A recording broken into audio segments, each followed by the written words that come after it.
Olá pessoal, tudo bom? Nessa aula nós vamos conversar sobre esse momento em que nós estamos vivendo, a causa desse momento que nós estamos vivendo, e essa própria aula, assim como todas essas aulas que vocês estão assistindo, tem relação com isso. Na verdade, são uma oportunidade de levar conhecimento, de levar conteúdo até vocês, debates importantes por conta dessa crise que nós estamos vivendo no planeta. Tá? O Covid-19, que é o nome técnico desse vírus que a gente está enfrentando no mundo durante esse tempo, essa pandemia e os desafios protetivos para a superação deste vírus vão ser o tema desta aula. É muito importante reiterar que é muito necessário que todos nós fiquemos em casa o máximo possível.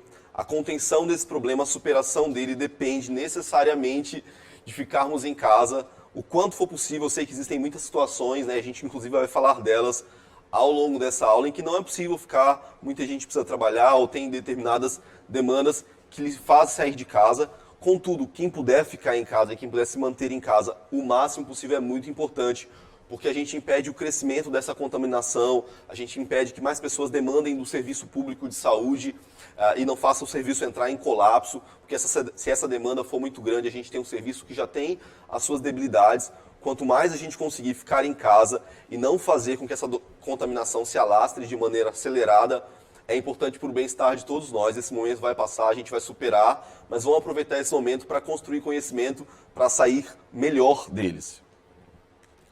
O que é o coronavírus? A gente está falando em todo lugar, a gente vê no meme, vê na internet, conversa em casa, mas é importante compreender que o coronavírus, na verdade, é uma família de vírus que causam problemas respiratórios. Então, esse vírus que a gente está enfrentando agora, ele é só um vírus dessa família de vírus, que é uma família bem antiga. E esse termo corona, ele tem relação com o aspecto do vírus quando observado, ou dessa família de vírus quando observados no microscópio. Esse termo foi colocado em 1965, a partir dessa observação que achou o visual do vírus parecido com uma coroa. Então o termo corona tem relação com isso. Então vale a pena ressaltar, Covid-19 é o nome específico deste vírus que faz parte da família do corona. Esse, assim como outros vírus, são vírus de uma tipologia que a gente chama de zoonótico. São vírus que vieram a partir da ingestão de uma carne eventualmente mal preparada de algum animal. Então, essa transmissão para o humano se dá a partir da ingestão de alguma carne animal que continha esse vírus e não foi devidamente preparada.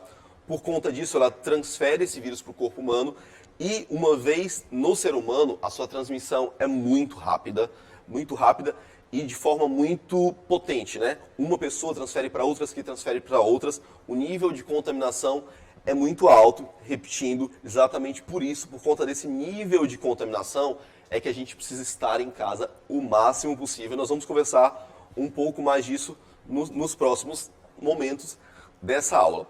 Uma coisa importante é que esse vírus foi descoberto em dezembro, há pouco tempo atrás, numa cidade chamada Wuhan, que é uma cidade da China. Essa cidade ela tem 11 milhões de habitantes. Você tem uma noção, mais ou menos, 11 milhões de habitantes é mais ou menos 10 vezes a população de São Luís. São Luís já é uma cidade consideravelmente grande, tem uma população consideravelmente grande. A gente tem mais ou menos 1 milhão e 100 mil habitantes. A cidade de Wuhan, que foi a cidade onde esse vírus apareceu, onde se identificou esse vírus pela primeira vez, ela tem 11 milhões de habitantes. Então você imagina o estrago disso no contágio, até você identificar o problema, compreender as características daquele vírus, como se dá a transmissão. Muito do cenário que nós temos hoje em nível mundial diz respeito a essa cidade, a como o tamanho que ela tem, o nível de alastramento que o vírus tomou naquele momento, naquela cidade. Vocês com certeza têm ouvido por aí o termo pandemia. Está todo mundo falando disso, mas para entender o que significa a terminologia pandemia, antes a gente tem que entender duas outras terminologias. A primeira dela é surto e a segunda é epidemia. E essas três terminologias, elas dizem respeito a uma gradação na classificação de doenças, né? De acordo com a amplitude geográfica de contaminação que essa doença toma nos diferentes espaços. Então, Minas Gerais já teve um surto de febre amarela, por exemplo. Então, há alguns anos, muitas pessoas morreram naquela região por conta de um surto, que é a contaminação, o contágio de uma doença em uma determinada região, mais ou menos do tamanho de um estado. Então, o surto, ele tem esse espaçamento geográfico, como o de Minas Gerais aconteceu o de febre amarela. Depois desse nível de contágio, né, desse tamanho geográfico do contágio, a gente tem a epidemia. Então, alguns países já tiveram epidemias de algumas doenças, né? Epidemia de dengue, epidemia de alguma outra doença. A epidemia já compreende um espaço maior de um país ou um território um pouco maior que isso. Então, a gente classifica como epidemia quando a doença se alastra por um espaço territorial desse tamanho. E pandemia é quando tu tens essa contaminação em nível mundial, ultrapassando países. O caso do corona é exatamente isso. Dia 11 de março deste ano, a Organização Mundial da Saúde classificou o Covid-19, esse caso de contaminação do Covid-19, como uma pandemia. Isso significa que a Organização Mundial da Saúde entendeu, compreendeu, diagnosticou que essa contaminação já se dava em nível mundial. E é o que a gente tem visto no noticiário ao longo desses dias de enfrentamento do Covid-19. A transmissão e a incubação dessa doença. A gente já falou anteriormente que por conta da característica dela ter sido uma doença inicialmente transmitida por um vírus que habita em um animal e depois foi transmitido por um humano, essa transmissão inicialmente se deu por esta via. Contudo, essa disseminação, essa contaminação do vírus que nós temos visto ao longo do planeta, ela se dá agora pela saliva humana e pelo contato, né, do tato humano das mãos com algum ambiente onde o vírus esteja. Existem diversos tipos de materiais e os tempos em que ele resiste, no vidro, no papel, na madeira, existem os períodos que ele resiste em cada uma delas, e o ser humano, ao ter contato com a mão nesse ambiente, tem a tendência de levar a mão aos olhos, à boca, ao nariz e fazer com que a contaminação se dê. Só pela mão ela não acontece, mas quando ela encontra uma dessas vias, inclusive a via respiratória, por isso a indicação de que a gente mantenha uma distância mínima do outro para evitar essa contaminação. Então a contaminação no ser humano, ela se dá prioritariamente pela saliva e quando você encosta em algum espaço, em algum material que contém o vírus lá, e aí você leva a boca, leva ao nariz, leva aos olhos, aí você tem a contaminação desse vírus. Por isso, tão importante compreender as medidas de saúde, as medidas de higiene que estão sendo propagadas aos quatro ventos aí pela mídia, na internet, pelos memes que a gente encontra por aí, para entender como conter essa contaminação. A grande verdade é que uma parte considerável da população mundial será contaminada. Só que nós precisamos desacelerar esse processo de contágio, porque assim, uma parcela grande da população é contaminada, só que uma parcela dessa população, um percentual, precisa do sistema de saúde, né? Porque essas pessoas entrarão em um estágio mais grave e precisarão se direcionar a um hospital para fazer um tratamento, um acompanhamento. A questão é que os sistemas de saúde, ao longo do planeta inteiro, não têm suportado, por conta do nível do contágio ser tão grande, que tantas pessoas precisem acessar os hospitais, que eles têm ficado sobrecarregados. Então a grande preocupação é, na verdade, que nós retardemos o máximo possível esse contágio, de forma que as pessoas que não vão reagir negativamente vão criar anticorpos para essa doença e que o sistema de saúde vai conseguir suprir, vai conseguir dar assistência às pessoas que necessariamente precisarão daquilo. O período de incubação da doença ela é de aproximadamente 1 a 14 dias para que você comece a demonstrar sintomas. Só que existe outra problemática. Grande parte das pessoas será assintomática. Não apresentarão sintoma nenhum da doença e isso pode fazer a gente incorrer num erro muito grave. Porque qualquer um de nós pode estar contaminado e funcionar como vetor de contaminação. Eu não apresento nenhum sintoma, mas eu vou visitar o meu avô. E o meu avô tem 87 anos. E aí eu, que estou aparentemente saudável, sem apresentar nenhum sintoma, sem sofrer com o contágio da doença, vou lá e contamino o meu avô, que faz parte de um grupo de risco.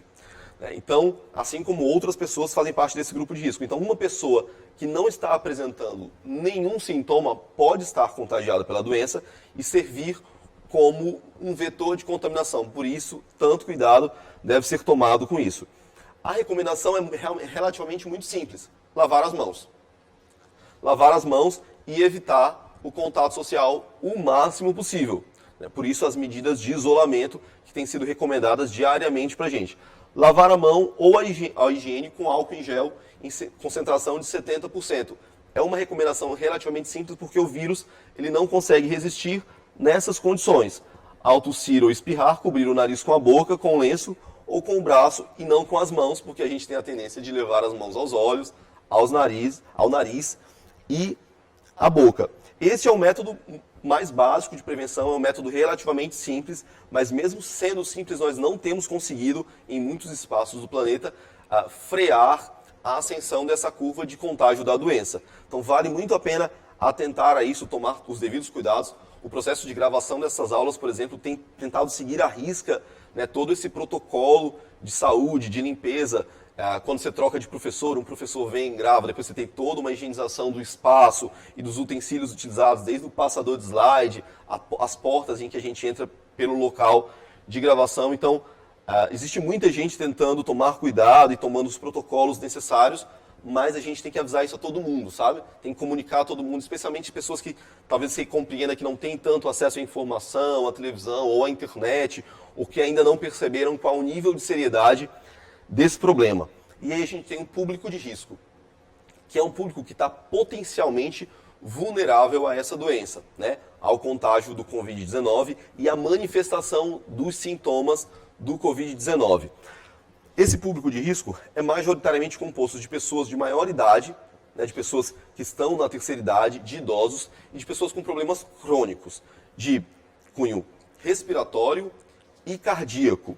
Mas outra questão importante é que no Brasil, por exemplo, grande parte das pessoas com hipertensão ou com problemas cardíacos, ela não foi diagnosticada ainda. A gente não tem uma cultura de se fazer esse diagnóstico, de procurar o hospital para saber quais eventuais problemas de saúde a gente tem. Então, essa é uma questão. Às vezes o indivíduo não sabe que ele é hipertenso e está se expondo em um nível desnecessário, mas ele faz parte do público de risco. A questão é que ele não sabe que ele faz parte do público de risco. Em geral, a gente tem o costume de acreditar que o público de risco é só a população mais velha, mas existem as populações com determinadas doenças cardíacas, respiratórias ou hipertensão, que também fazem parte de um grupo de risco, mas muitos de nós nunca fomos sequer diagnosticados, mas estamos com um desses problemas e estamos dentro do grupo de risco. Por isso a atenção precisa ser redobrada acerca disso. Para que a gente tenha uma noção do nível de infecção, do nível de contágio e do tamanho desse problema, a gente vai dar uma olhada para o cenário internacional, né, para o panorama mundial de contágio da doença. Em 9/3, ou seja, dia 9 de março deste ano, há pouco tempo atrás, o número de contagiados, o número de infectados pela doença, e é esse número diagnosticado, era de mais de 110 mil pessoas ao longo do planeta. Vale lembrar que a curva ela é muito acelerada, porque o nível de contágio da doença ele é muito acelerado, é uma doença muito contagiosa. Então, quando você procurar pela internet, pode dar um Google agora e dar uma procurada no gráfico, você percebe que o nível de contágio, os números do contágio da doença, eles crescem exponencialmente. É muito acelerado. Por isso, de novo, vale lembrar que as medidas todas são muito necessárias para conter a evolução dessa curva e que os nossos sistemas de saúde consigam ser suficientes para atender aquelas pessoas que precisarão. Muitos de nós serão imunizados pelos nossos próprios anticorpos. A gente vai desenvolver resistência à doença. Mas muitos outros precisarão necessariamente do sistema de saúde, precisarão de tratamento médico. Por isso, porque o contágio é tão elevado, é tão acelerado, que nós precisamos conter essa curva, o crescimento dessa curva, de forma que as pessoas que precisem do sistema de saúde sejam em número que o próprio sistema de saúde dos diversos países, do Brasil, do estado do Maranhão, consigam conter. O que a gente percebe é que há uma movimentação, tanto em nível mundial quanto em nível nacional, de muitos esforços dos agentes públicos para tentar criar condições de que esse sistema consiga assistir as pessoas que precisarão do sistema, mas o problema é realmente muito grave. A Itália e a Coreia do Sul são os países que mais estão sendo afetados depois da China, que é onde a doença se originou. Vale lembrar, na cidade de Wuhan foi onde ela foi identificada e é uma cidade com 11 milhões de habitantes. 11 milhões de habitantes é mais ou menos 10 vezes a população de São Luís. Então, uma doença com esse nível de contágio, com esse nível de transmissão e com essa velocidade de transmissão, numa cidade com 11 milhões de habitantes, ela fez um estrago muito grande. Vale a pesquisa para compreender um pouco mais sobre isso. No cenário nacional, nós temos aqui esse gráfico, ele é relativamente atualizado, tá? Ele é um gráfico do dia 26. Na verdade, sim, o primeiro caso no Brasil foi detectado 26 de fevereiro, e a primeira morte já foi em 17 de março. Tá? Essa fonte é do Ministério da Saúde, e isso nos chama a atenção sobre outra coisa. Nesse mundo hoje hiperconectado, em que a gente tem informação na mão toda hora, em que chega mensagem no WhatsApp, no grupo da família, no grupo do colégio, que as pessoas compartilham sem muito critério e informação, quando se tem um problema desse tamanho, dessa conjuntura que tem significado vidas humanas, tem significado muito prejuízo para a humanidade, vale a pena procurar fontes oficiais de informação. Então, este gráfico que a gente tem aqui é um gráfico do Ministério da Saúde. É o órgão nacional que tem cuidado disso. Nós temos órgãos em nível estadual, como a Secretaria de Saúde do Estado do Maranhão, o Governo do Maranhão, e órgãos em nível municipal, além de órgãos em nível internacional, como a Organização Mundial da Saúde. Vale muito a pena atentar à qualidade e à legitimidade da informação. Sabe? Não é só porque você recebeu pelo WhatsApp que é verdade, não é só porque você recebeu num grupo de WhatsApp da família que aquela informação automaticamente se torna verdade. É muito cuidado para que a gente não crie um clima de pânico. Né? O problema é muito grave, mas muitas medidas estão sendo tomadas para conter esse problema. Contudo, vale conferir a informação para que a gente, de fato, passe à frente o que é informação legal, o que é informação verdadeira, o que pode contribuir e não prejudicar o momento que a gente tem vivido. Então, olhando esse gráfico, a gente tem o primeiro diagnóstico no dia 26, e ele vai acelerando. Você tem dia 2, dia 1º de março você tem o segundo, dia 10 você já tem 7 casos, depois 34, de 34 no dia 17 você tem 290, e no dia 28 de março tu tens 3.900 casos identificados. Então, vale lembrar que isso são casos confirmados. Existem os casos que eventualmente ainda não foram confirmados. Então, por isso é preciso tanto cuidado. Na data desse gráfico, nós temos que no dia 28 de março já haviam 114 mortes por Covid-19 no Brasil. Isso é um número consideravelmente grande e vale lembrar que nós estamos ainda nos aproximando do período considerado pico da doença. Por isso, todo cuidado, repito e vou repetir várias vezes ao longo dessa aula, todos os cuidados são extremamente necessários. Todo esse diagnóstico acerca da origem do problema, das características dessa doença e do impacto que ela já causou ao longo do planeta e ao longo do Brasil, incorre em pensarmos em quais as medidas para combater isso. A gente já falou da prevenção, né, por meio da lavagem das mãos e da higiene, tanto com o nosso próprio corpo, com as nossas roupas, mas com os itens que a gente costuma utilizar, o celular, o notebook, o computador, o mouse, as portas, os espaços onde a gente frequenta. Então, é importante, além desse cuidado com as mãos ou com o que a gente leva ao rosto, também ter um cuidado com os utensílios que a gente usa com maior frequência. O celular a gente usa o tempo inteiro, então é preciso, passei esse celular para alguém vai pegar, né? Ou eu mesmo coloco ele sobre uma superfície. É importante ter o cuidado com a higiene, com esses itens que a gente utiliza com maior frequência, mas existem aí as medidas que são os desafios protetivos. Vocês com certeza já ouviram falar, especialmente do debate que tem acontecido sobre isolamento vertical, isolamento horizontal, o que é cada um desses conceitos e quais as implicações de cada um deles.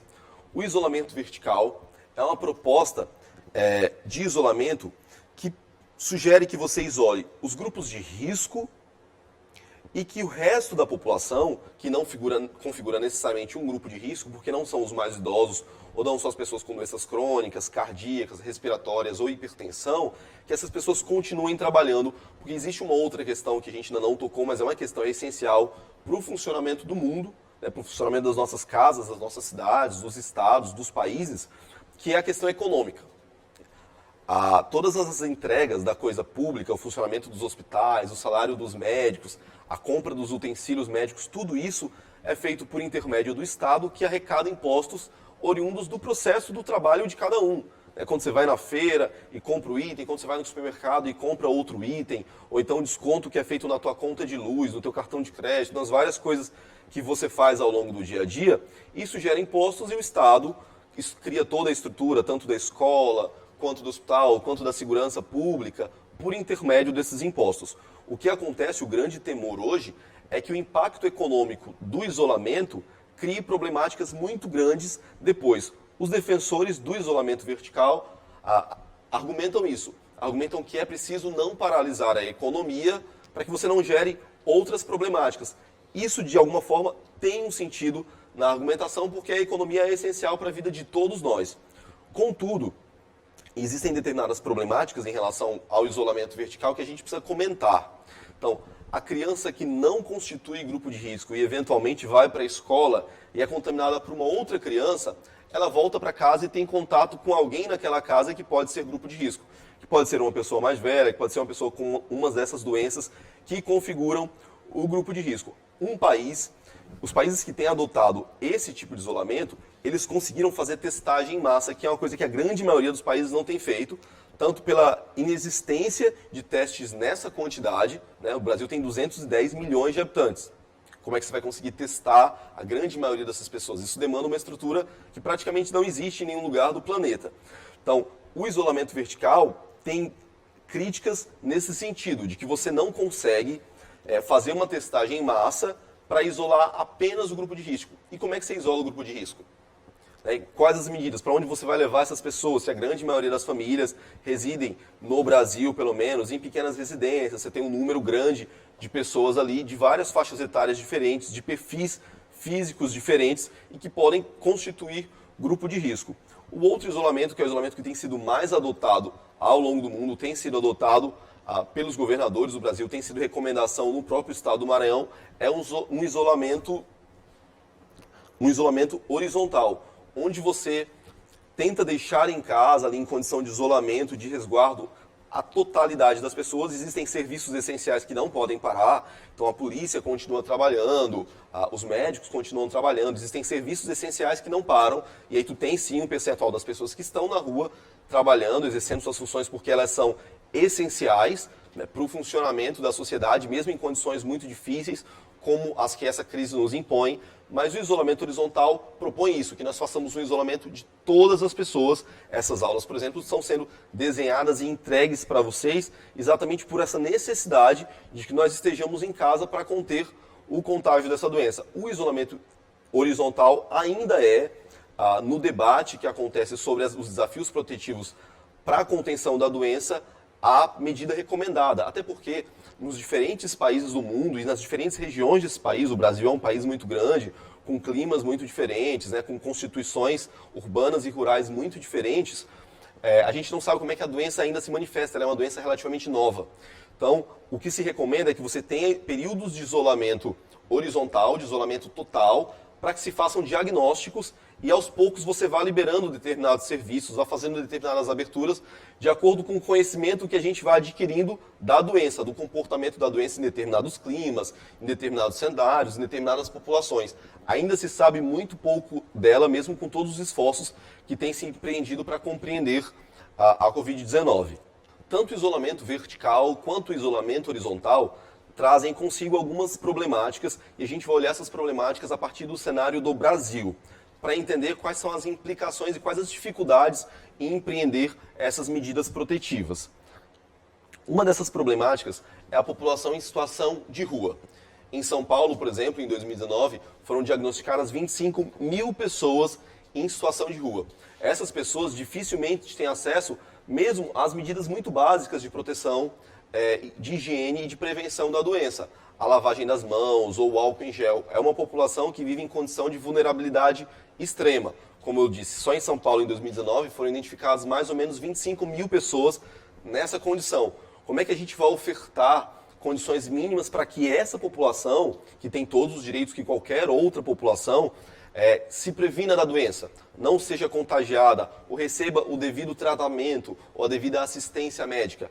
Essa é uma das problemáticas, uma das populações que a gente precisa olhar com muito cuidado quando vai discutir as medidas protetivas e qual tipo de isolamento mais indicado. Pessoas que vivem na rua, que não têm a oportunidade de se resguardar dentro de casa, elas não possuem casas. Então essa é uma questão, uma das situações bastante delicadas no Brasil. A outra é a população carcerária. O Brasil tem mais de 700 mil pessoas hoje encarceradas. As condições dos presídios no Brasil são condições muito sensíveis, muito difíceis.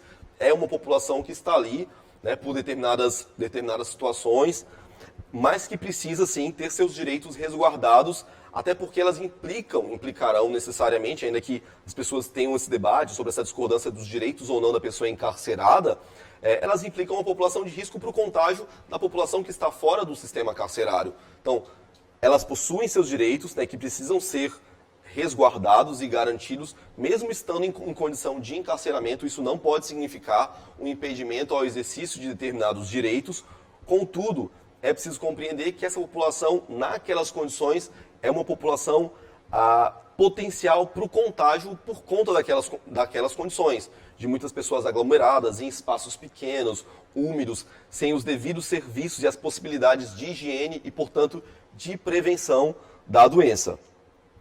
Nós temos os estudantes de baixa renda que necessariamente precisavam da escola pública, porque ali, como é conhecido no Brasil, muitos estudantes têm a merenda escolar como única fonte de alimentação no dia. Infelizmente, essa ainda é uma das mazelas que o Brasil enfrenta, que é a fome e a miséria. Muitos desses estudantes, com esse período sem aulas, esse período em que a gente precisa estar resguardado, de isolamento, têm tido dificuldade na alimentação, porque a merenda escolar era a fonte de alimentação de muitas dessas famílias. Alguns estados, em nível nacional, já há o debate sobre a oferta dessa merenda nas residências dessas pessoas, ou as escolas estarem abertas, pelo menos para o recebimento dessas merendas, dessa alimentação, que é uma medida muito importante para garantir o mínimo para essas famílias que dependem necessariamente da merenda escolar como item de subsistência alimentar. Essa também é uma dessas problemáticas que a gente enfrenta nas medidas protetivas, nos desafios protetivos do combate à Covid-19.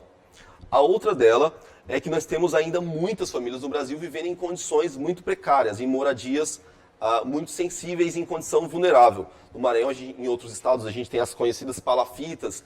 Em outros estados, a gente tem o que a gente chama de comunidades e que outrora eram chamados de favelas. Então, muitas famílias residem nesses espaços, né? Milhões de famílias residem nesses espaços, e nesses espaços, as famílias ocupam espaços muito pequenos. Exigir o isolamento total de uma família de 5, 6 pessoas em uma residência que possui 1, 2 cômodos em condições muito difíceis é realmente muito difícil, tanto porque o isolamento, né, essa contenção que nós estamos fazendo a médio e longo prazo, ela também pode significar problemas comportamentais, problemas psicológicos. Então existem várias questões envolvidas nesse debate. Contudo, o indicado ainda é que nós mantenhamos, na medida do possível, quem puder ficar em casa e quem tiver condições de ficar em casa, que nós mantenhamos esse isolamento e aos poucos vão ser estudadas medidas de abertura, conforme a gente vai conhecendo melhor o problema, as medidas de combate ao problema, os eventuais medicamentos que podem ser descobertos no combate, na diminuição do contágio. Enfim, muito trabalho tem sido feito para compreender melhor e para encerrar esse momento de crise, né, para que nós superemos esse momento de crise e as nossas vidas possam voltar à normalidade nessa situação. Então vale a pena você continuar em casa, resguardado, guardado em casa. Aproveite a oportunidade dessas aulas para estudar, né, para sair melhor do que você entrou nesse momento, com conhecimento, se preparando inclusive para o Enem. O edital já está aberto, né, as datas ali do edital já estão lá, você já pode conferir quando é a isenção, quando é a inscrição, quando serão as provas. Ela vai acontecer em dois moldes, né, presencial e um modo online. Então é possível nesse período já ir se preparando, aproveitando essas aulas, aproveitando